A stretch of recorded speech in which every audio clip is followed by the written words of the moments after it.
In this tutorial, I'm going to show you guys how to use the color replace tool. So it looks like our paintbrush tool, but it's got like the little swapperoo arrows on it. So you can choose one color in an area to replace with another color by drawing over it. So here I've got a McLaren.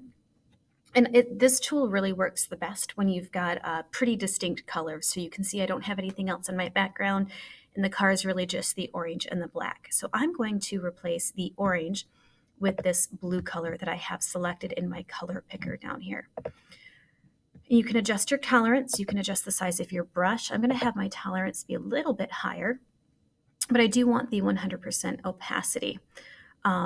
So I'm just going to start coloring over the orange, and you can see that it's not going to change the black in there, but it's just going to change that orange.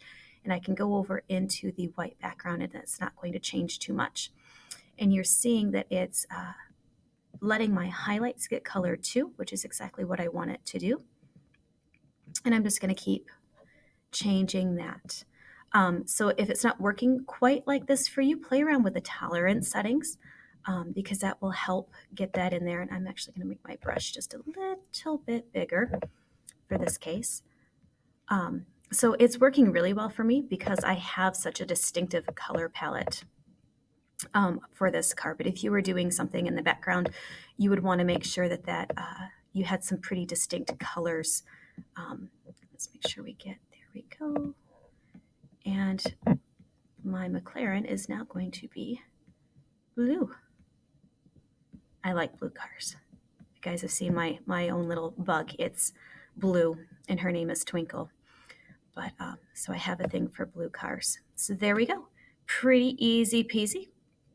We were able to change that from blue to orange, or orange to blue. So have fun playing with the color replace tool.